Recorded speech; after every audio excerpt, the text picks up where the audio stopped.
Hello everyone. இன்னைக்கு இந்த வீடியோல நல்ல சாஃப்ட் அண்ட் ஃப்ளஃபியான பாவ் பன் ரெசிபி தான் எப்படி செய்யறதுன்னு பார்க்க போறோம். கடையில கிடைக்கிற மாதிரி நல்லா சாஃப்டா இருக்கும். பிகினர்ஸ் கூட ஈஸியா செஞ்சிடலாம். நான் சொன்ன மெஷர்மெண்ட்ஸ்லாம் கரெக்டா ஃபாலோ பண்ணி செய்யுங்க. பர்ஃபெக்ட்டா வரும். ஸோ வீடியோ ஸ்கிப் பண்ணாம ஃபுல்லா பாருங்க.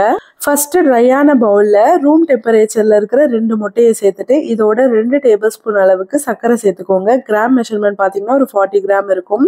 அடுத்து இன்ஸ்டன்ட் ட்ரை ஈஸ்ட் ஒரு 2 டீஸ்பூன் அதாவது 7 கிராம் அளவுக்கு சேர்த்துட்டு இதோட ஒரு 120 ml பாலும் சேர்த்துட்டு நல்லா மிக்ஸ் பண்ணிக்கணும். பால் வந்து சூடா இருக்கக்கூடாது, நல்லா காய்ச்சி ஆறின பாலா சேர்த்துக்கோங்க. ஆக்சுவலி இது இன்ஸ்டன்ட் ட்ரை ஈஸ்ட்னால இதை ஆக்டிவேட் பண்ணணும்னு அவசியம் இல்லை. நீங்க அப்படியே டைரக்டா பாலோட சேர்த்து மிக்ஸ் பண்ணீங்கன்னா மட்டும் போதும். மோஸ்ட்லி இந்த மாதிரி பன்ஸ் எல்லாம் செய்யறதுக்கு இன்ஸ்டன்ட் ட்ரை ஈஸ்ட் வாங்கிக்கோங்க. அதுதான் உங்களுக்கு ரிசல்ட் கரெக்டா கொடுக்கும் அண்ட் ஆல்சோ உங்களுக்கு டைமும் சேவ் பண்ணும். அடுத்து பார்த்தீங்கன்னா ஒரு 3 கப் அளவுக்கு மைதா எடுத்துக்கோங்க. கிராம் மெஷர்மெண்ட் பார்த்தீங்கன்னா ஒரு 375 கிராம் அளவுக்கு இருக்கும். இதோட 1/2 டீஸ்பூன் அளவுக்கு உப்பு சேர்த்துட்டு நல்லா மிக்ஸ் பண்ணிக்கணும். மைதா சேர்க்கும் போது ஒரே டைம்லயே மாவு சேர்க்காம இந்த மாதிரி பாதி அளவுக்கு சேர்த்துட்டு நல்லா மிக்ஸ் பண்ணி வச்சுக்கோங்க. இதை நல்லா மிக்ஸ் பண்ணிட்ட அப்புறமா அடுத்த பாதி போர்ஷன்ஸ் வந்துட்டு சேர்த்துட்டு இந்த மாதிரி நல்லா மிக்ஸ் பண்ணிக்கணும். பன் வந்து சாஃப்டா கிடைக்கணும்னா அதுக்கு மெயின் விஷயமே வந்து நம்ம நல்லா மாவு பிசையணும். எந்த அளவுக்குன்னா ஒரு 15 நிமிஷம்னாச்சு கொஞ்சம் கூட கேப் இல்லாம நல்லா பிசையணும்.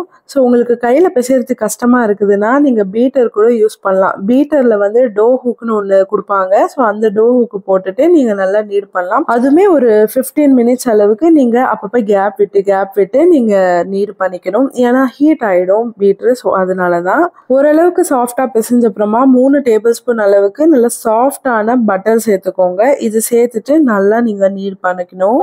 இப்போ பட்டர் சேர்த்த அப்புறமா எந்த அளவுக்கு நீங்க பிசையணும்னா கொஞ்சம் கூட அந்த வளவளப்பு தன்மை தெரியாம நல்லா ஒரு சாஃப்டா மாவோட பட்டர் சேர்ந்து இருக்கும். ஸோ அந்த அளவுக்கு வந்துட்டு நீங்க நல்லா பிசைஞ்சிக்கணும். ஸோ இதோட டெக்ஸ்டர் எப்படி கண்டுபிடிக்கிறது, எப்படி ஈஸ்ட் ஆக்டிவேட் ஆயிருக்கா இல்லையா, இது எப்படி கண்டுபிடிக்கலாங்கிறத அடுத்தடுத்து நான் சொல்றேன். ஸோ ஸ்கிப் பண்ணாம பாருங்க.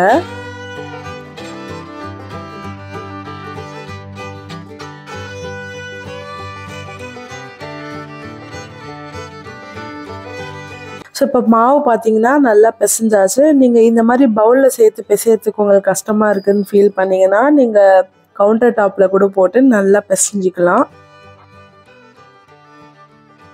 இப்போ இந்த மாவுலேருந்து ஒரு சின்ன போர்ஷன் எடுத்துக்கோங்க. போர்ஷன் எடுத்துட்டு இப்போ இதை நான் எப்படி வீடியோவில் காமிக்கிறேனோ அது மாதிரி எக்ஸ்பேண்ட் பண்ணி பாருங்கள்.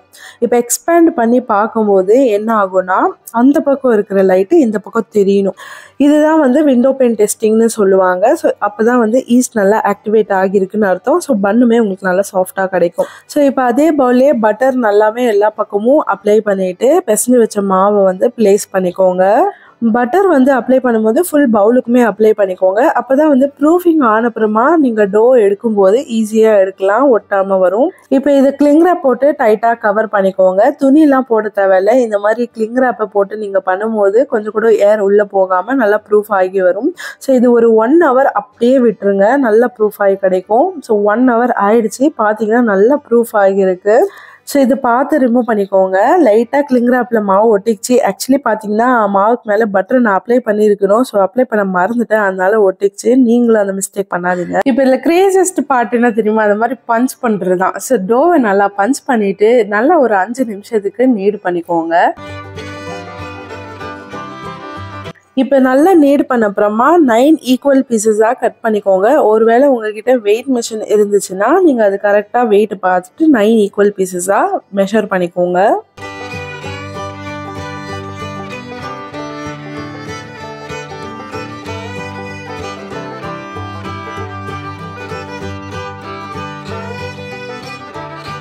இப்போ எல்லா பீசஸும் பால் போட்டுக்கோங்க. டாப்பில் கொஞ்சம் கூட கிராக்ஸ் இருக்கக்கூடாது. அந்த மாதிரி பார்த்து கரெக்டாக பால் போட்டுக்கோங்க.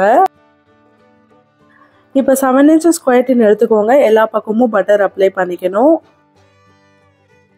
இப்போ எல்லா பஞ்சுமே கரெக்டாக ப்ளேஸ் பண்ணிக்கோங்க. கொஞ்சம் கூட கேப் இருக்கக்கூடாது நடுவில். ஸோ இந்த மாதிரி பார்த்து கரெக்டாக ப்ளேஸ் பண்ணிக்கணும்.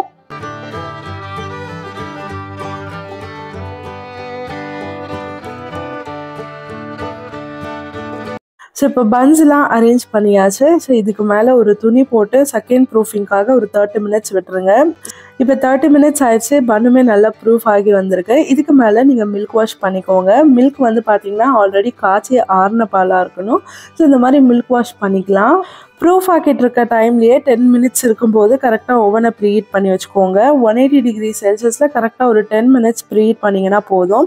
ஸோ இப்போ இது கரெக்டாக ஒரு 20 மினிட்ஸ் 180 டிகிரி செல்சியஸில் பேக் பண்ணி எடுத்துக்கோங்க. ஸோ பார்க்கும்போதே தெரியுதுல, நல்லா டாப் பார்ட்டு ப்ரௌனாக பர்ஃபெக்டாக பேக் ஆகியிருக்கு. எடுத்த உடனே இதுக்கு மேலே பட்டர் அப்ளை பண்ணிக்கணும். ஸோ இப்போ பார்த்தீங்கன்னா இதோட டெக்ஸ்டர் மேலே வந்து ஹார்டாக கிறிஸ்பியாக இருக்கிற மாதிரி ஃபீல் ஆகும். இப்போ இது நல்லா ஆறிட்டு ரூம் டெம்பரேச்சருக்கு வரணும். ஸோ அப்போ தான் உங்களுக்கு நல்லா சாஃப்டாக இருக்கும். ஸோ எடுத்தோடனே பார்த்துட்டு என்னடா இது ஹார்டாக இருக்குன்னு சொல்லி பயப்படாதீங்க. இப்போ இது ஒரு துணி போட்டு கவர் பண்ணிக்கோங்க. அப்போ தான் வந்து ட்ரை ஆகாமல் நல்லா மாய்ஸ்சராக இருக்கும்.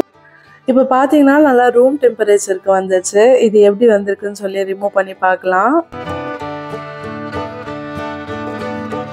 ஸோ இப்போ பார்த்தீங்கன்னா நல்லா சாஃப்டாக இருக்குது. இதுலேருந்து ஒன்று எடுத்து காமிக்கிறேன் பாருங்கள். எடுக்கும் போதே எவ்வளோ ஈஸியாக வருது பாருங்கள்.